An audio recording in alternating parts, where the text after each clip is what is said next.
Guys, আজিৰ প্ৰথম প্ৰশ্নটো হ'ল Hazrat Azan Pir Dargah is located in which of the following place in Assam?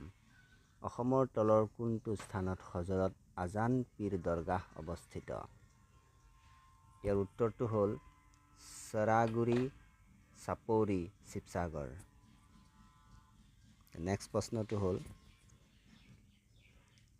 Holi celebration in the lower Assam, particularly the Barpeta district is known as নিম্ন অসমত হোলী উদযাপন বিশেষকৈ বৰপেটা জিলাক কি বুলি জনা যায়? দৌল উৎসৱ। Next question, what type of ink was used for the purpose of writing and drawing on সাঁচি পাত? সাঁচি পাতত লিখা আৰু অংকন কৰাৰ উদ্দেশ্যে কেনে ধৰণৰ চিয়াহী ব্যৱহাৰ কৰা হৈছিল? সঠিক উত্তৰটো হ'ল মাহি। Next question, Prachya Sasanavali was edited by প্ৰাচ্য শাসনাৱলী কোনে সম্পাদনা কৰিছিল? ইয়াৰ সঠিক উত্তৰটো হ'ল doctor Maheswar Neog. Next question, who was the director of Pioli Fukan, the first Assamese film to get a national award? ৰাষ্ট্ৰীয় বঁটা লাভ কৰা প্ৰথমখন অসমীয়া ছবি পিয়লি ফুকনৰ পৰিচালক কোন আছিল? The right answer is Fani Sharma.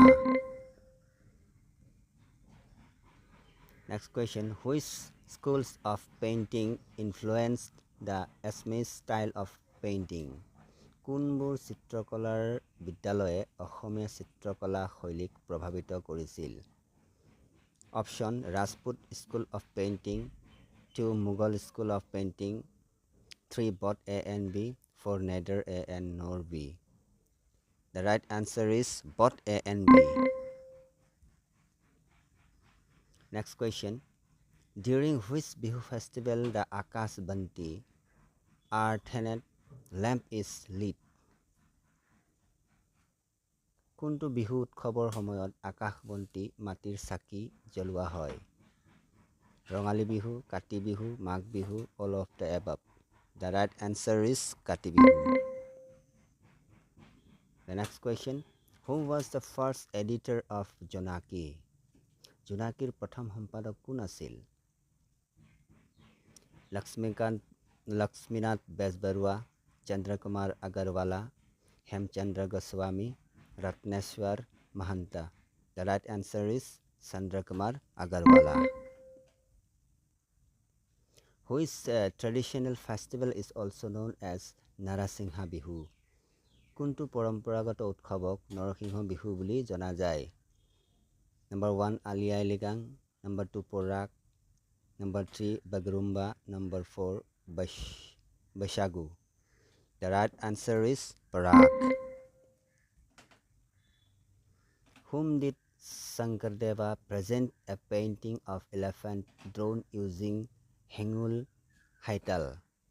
হেঙুল হাইতাল ব্যৱহাৰ কৰি হাতী অংকন কৰা এখন ছবি শংকৰদেৱে কাক উপহাৰ দিছিল? The right answer is Naranarayan. The next question, Yuga Darshata is an award-winning Assamese language short film is based on the life of which of the following personality? যুগদ্ৰষ্টা হৈছে এটা বিজয়ী অসমীয়া ভাষাৰ চুটি ছবি তলৰ কোনজন ব্যক্তিত্বৰ জীৱনৰ ওপৰত আধাৰিত? Number 1 Bhupen Hazarika, Number 2 Srimanta Sankardeva, Number 3 Pitambar Deva Goswami, Number 4 Madhav Deva. The right answer is Pitambar Deva Goswami. The next question, which century witnessed the growth and development of the Sarit Puthi? কোন শতিকাত চৰিত পুথিৰ বিকাশ আৰু বিকাশ দেখা গৈছিল? The right answer is 17th century.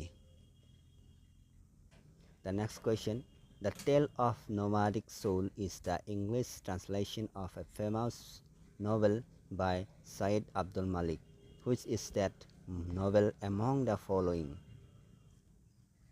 The right answer is Oghori Atmar Kahini. The next question. The practice of painting in ancient Assamese is mentioned in প্ৰাচীন অসমত চিত্ৰকলাৰ প্ৰথা ক'ত উল্লেখ আছে?